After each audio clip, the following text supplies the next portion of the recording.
प्रधानमंत्री नरेंद्र मोदी 21 अक्टूबर की शाम ग्वालियर आ रहे हैं। वे सिंधिया स्कूल के 125वें स्थापना दिवस समारोह में शामिल होंगे। चूंकि यह स्कूल निजी है, केंद्रीय मंत्री ज्योतिरादित्य सिंधिया का है, इसलिए प्रधानमंत्री के आगमन पर सवाल तो खड़े हो रहे हैं। लेकिन प्रशासन पूरी तैयारियों में जुटा हुआ है। पिछले एक सप्ताह से जिला और पुलिस प्रशासन और स्कूल प्रबंधन प्रधानमंत्री के आगमन की तैयारियों में लगा हुआ है। नगर निगम ने सड़कें और स्ट्रीट लाइट जगमग कर दी है। प्रधानमंत्री हेलीकॉप्टर से एयरपोर्ट से सीधे किले पर पहुंचेंगे, लेकिन वापसी उनकी बाई रोड होगी। उरवाई गेट से 100 फुटा रोड, संत कृपाल आश्रम, बोहड़ापुर, आनंद नगर, सागरताल होते हुए गोलका मंदिर से वे सीधे एयरपोर्ट पहुंचेंगे। इसलिए इस मार्ग पर ट्रैफिक पूरी तरह से बंद कर दिया जाएगा। एक दिन पहले ही इसकी रिहर्सल की गई और पूरे मार्ग पर ट्रैफिक रोक दिया गया था। इससे काफी परेशानी हुई। अब कांग्रेस ने इस पर तंज कसा है। कांग्रेस का कहना है कि यह निजी स्कूल है, प्रधानमंत्री यदि आते हैं तो स्वागत है, लेकिन प्रधानमंत्री को सरकारी स्कूलों की ओर भी देख लेना चाहिए। तो दूसरी ओर इस पूरे मार्ग को बिल्कुल जगमग कर दिया है, जबकि शहर की अन्य सड़कें उखड़ी हैं। अब कांग्रेस क्या कहती है प्रधानमंत्री के आगमन पर, क्या कटाक्ष करती है, यह भी सुन लीजिए।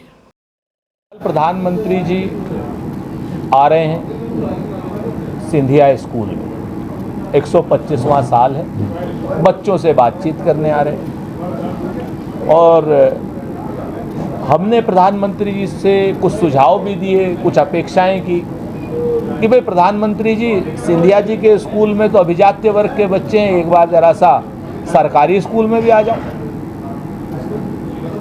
किसी सरकारी स्कूल में चले आओ।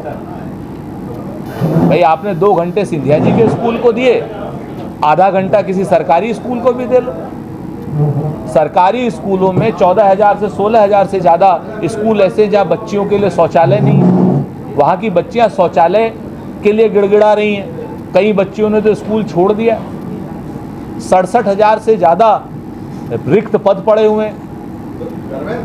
बीपीएड एमपीएड के हज़ारों बच्चे, LNIT यहाँ पर है, उस इंस्टीट्यूट के तमाम बेरोजगार यहाँ घूम रहे हैं। राजस्थान में लग गए, हिमाचल में लग गए, नौकरियां निकल गई, लेकिन यहाँ नहीं।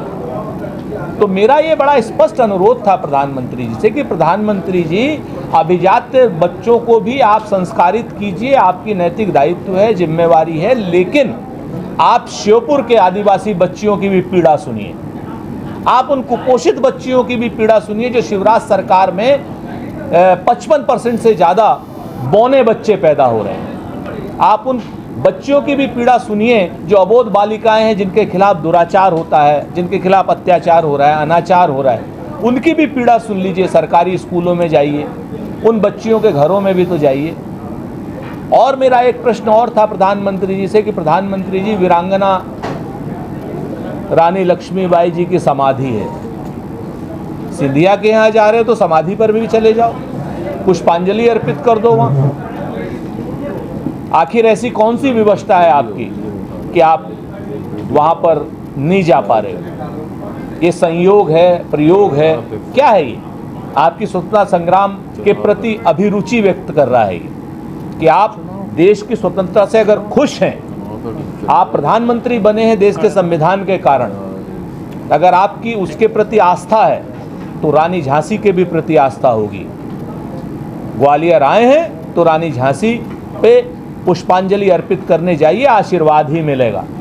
तो ये सारे मुद्दे थे प्रधानमंत्री जी के सामने, जिसके लिए हम आपके जरिए उठाना चाह रहे थे। हो सकता है कि प्रधानमंत्री जी के और ज्योतिरादित्य के कान तक ये बात पहुंच जाए।